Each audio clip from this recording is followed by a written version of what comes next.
architecture exhibitions and deputy director to Auto Portrait, a quarterly on good space and editor of Architecture and Byzines. He is also the author of the books including Tectonic Movement and Anthropocene Towards Regenerative Architecture. Through his works and writings, he continues to encourage critical dialogues on architecture, cities, and the environment. He is also the initiator of international platform Common Space Platform, which connects architectural institutions and promotes collaboration across the countries. We are equally delighted to welcome Centrala, Gorsha Kuchevich, and Gorsha Simone, whose works explores the relationship between architecture and natural processes. For them, architecture is not merely a static form, but a living flow shaped by gravity, water circulation, atmospheric conditions, and astronomical phenomena. Their projects beautifully connect the intimate human scale with the scale of the planet, encouraging us to reconnect with nature and become more aware of the rhythms and cycles of the world around us. Their work combines architecture, art, research, exhibitions, and urban activism and has been presented internationally, including at the Venice Architecture Biennale and the Triennale at the Di Milano. We are truly grateful to have such inspiring architects, thinkers, and curators with us today. We look forward to learning from their ideas, experiences, and perspectives on architecture, nature, and the future of a built environment. Please join me in giving a warm welcome to Mr. Kacper Kepinski with Centrala. Please, a huge round of applause, everyone, and welcome sir on the stage now.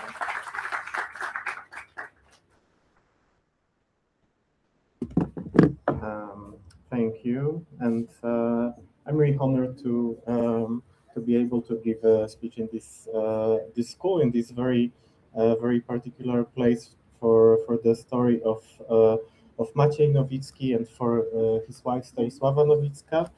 And since tomorrow we are opening the exhibition at the Chandigarh Museum and Art Gallery, my talk will rather focus on how their ideas and how the concepts that they were developing during their lives and architectural practice were then introduced to the live plan of Maciej Nowicki, but I won't be showing that much of Chandigarh since you will see it all starting tomorrow evening. So feel invited to the museum, and thank you again for the College of Architecture, to Sangeeta Baga and the team and students who contributed to this exhibition by producing the models.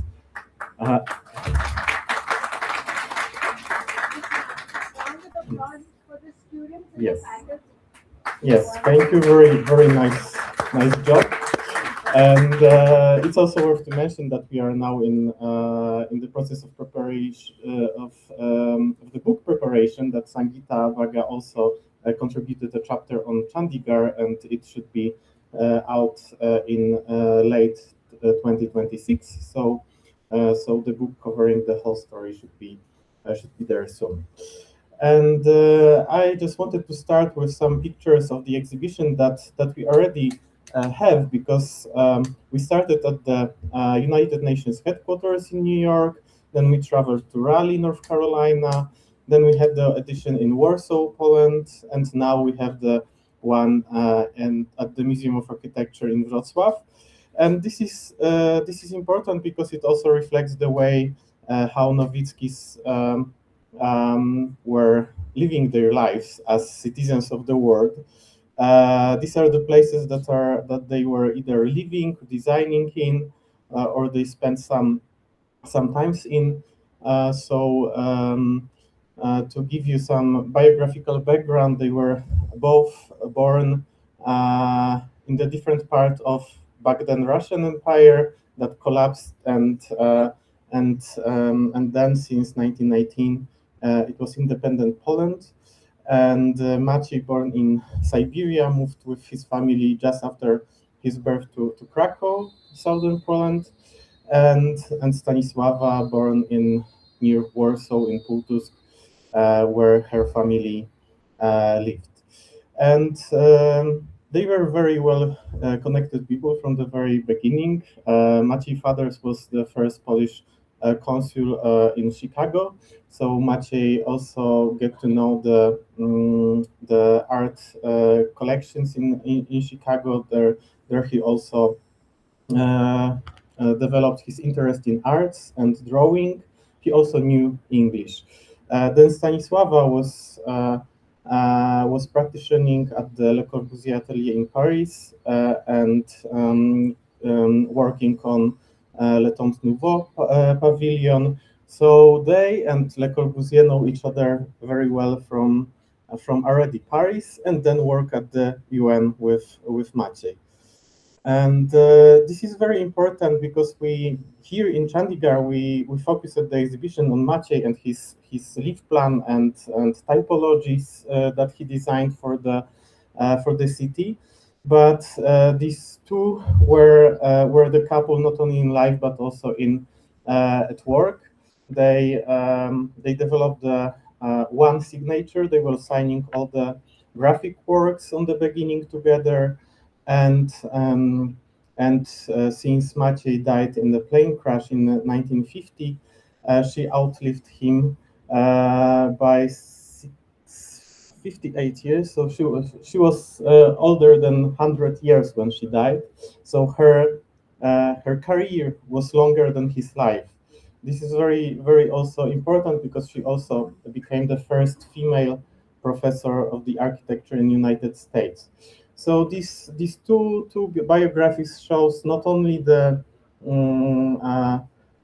tragedy of the 20th century, the war, the replacements, but also the way of understanding different cultures and always finding a way to contribute to the society they were currently living in.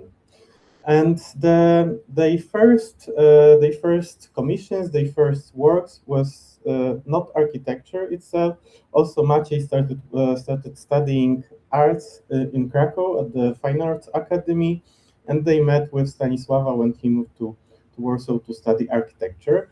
And he was in fact pushed by his future wife to do the architecture and by his family because he rather wanted to focus on graphic design. And their first graphics were, for instance, the Ball of Young Architecture. This was the ball organized for the students and for the faculty members of the Warsaw Faculty of Architecture of the Polytechnical School.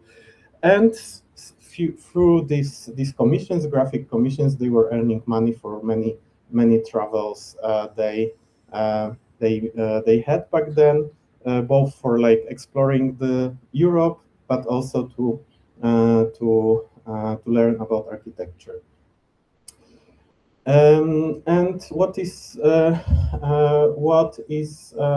important and maybe what defines the humanist approach to the modernity by Nowitzki's is the way they were perceiving architecture as a built structure and for whom it was built.